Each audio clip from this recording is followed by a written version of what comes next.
one that was like Southern Utah Radio. That still works. Yeah, we're gonna change cables here.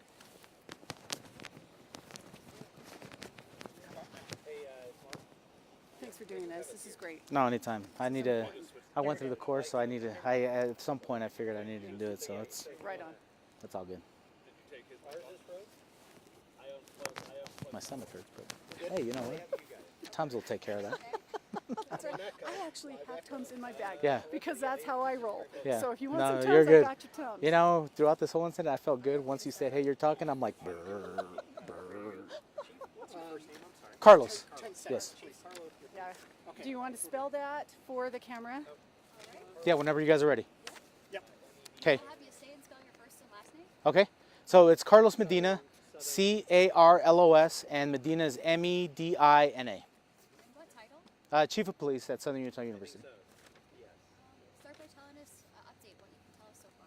Okay, so far on April 11, 2024, at about 9:20 a.m., a suspicious phone call with a threat of an active shooter was received by Southern Utah University's police dispatch. After the initial alert was sent to students and employees, the campus of Southern Utah University went on lockdown, and to ensure the safety and protection of the campus community and the surrounding areas, as well as the citizens of Cedar City. And then after the campus went on lockdown at approximately 9:30 a.m., SUU Police, Cedar City Police, Iron County Sheriffs, and surrounding agencies continued investigating and evacuating campus buildings as we sent teams out.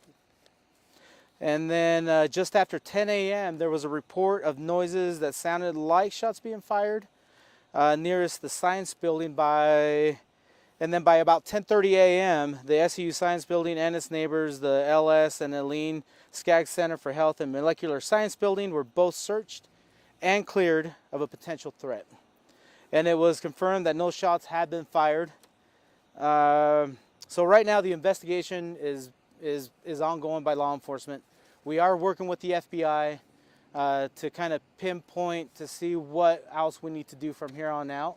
And then that's what we have right now. Has the lockdown been lifted? Not yet. We're still clearing buildings. We're still doing that process to ensure that we're not missing any. We're covering all aspects of what we need to do by protocol, by our policy and SUU policy. Are you considering this a hoax at this time? At this time, it's an active investigation, so we are not sure. We're not counting that. We're taking it seriously until we find out through our investigation that it was a hoax. Then we'll call it that. But as of right now, it's an active investigation, and we are treating it as an active shooter. Based on that initial suspect description that was put out, are you still looking for, in theory, that person, or don't know? Well, we have that person, but for us to be effective, we have to look at everybody. We have to look at all possible matching descriptions. And as information comes in, somebody says, "Hey, I saw somebody that looked like this, but now they're wearing this." So we are looking at every possibility, not just that suspect that may or may not be the person we're looking for. Have you found that person or no? No, it's still active, so we're still looking. As soon as we clear all the buildings and we cover all our bases, then we'll see from there. Have any other areas surrounding the campus also been put on lockdown? I am not aware of that. I know for SUU, I don't want to say, but this is my main concern, and I'm sure the other agencies probably connected with the districts, but I'll leave that up to them to kind of answer that. Did something like this happen a year ago? Yes, we did have a similar incident happen about a year ago. A year and about 5 days.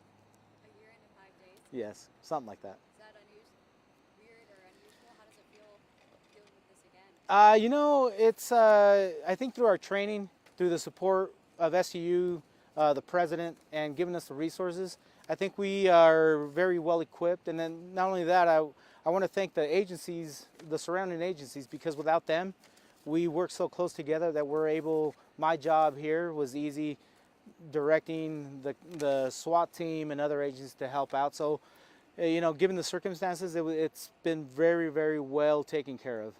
Can you just talk a little bit about the scale and scope of trying to clear something as large as a college campus? Yeah, it takes a lot of man hours. It takes so much effort, so much cooperation, and once again, we have such a good working relationship with other agencies that it just makes it pretty fluid and easy, you know, given the circumstance, to really do our job effectively, and not only that, help our SU community, but also the citizens of Cedar City, that they know they have support. Is there a message you want to get across to parents that might be scared or watching online? Yeah, just letting the parents know that the university has their own police department, and that's one big advantage. We are always actively looking out for the students and the staff and any visitors that come. And when incidents like this happen, we are able to respond immediately, coordinate, and work within our policies and our abilities to make sure that all students, staff, visitors are protected. Not trying to put you on the spot for an exact number, but roughly how many buildings does that entail when you're talking about community? We have over 20 buildings. I can't give you the exact number, that's just an estimate.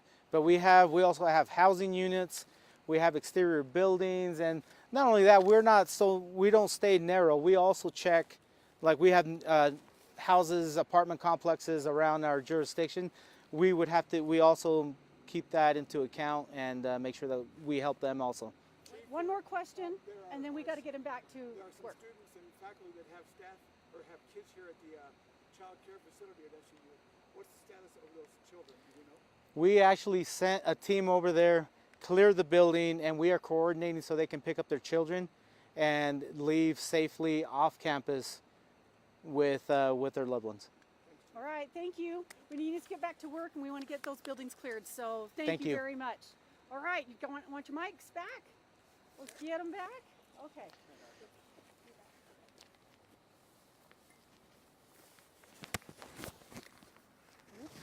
Thanks so much. Absolutely. Sorry. Yeah, glad to see you. Just, what are you doing? I gotta go live at you. Take them all. Yeah, I think Yes. 111. Was it a phone call that came in, right? It was. There was a phone call that was sent to dispatch. Sent to dispatch? And Okay. the dispatch went from that. Sounds good. Awesome. Thank you so much. Thanks, guys, for doing. It was. Someone had gotten a phone call and then called dispatch? Yes, and they're still doing an investigation on it. So where it went from who to how is still being looked at, but it came into dispatch, and that's where we Got it took from there. Okay, makes sense. Thank you very much. Thank you, I need to guys. double check Thank that I you still for doing have this. your, current digits. Sure. Yeah. This, Chief, I'll be in. Thank you. Thank you. And that's my old email, but that's my cell. Multiple That,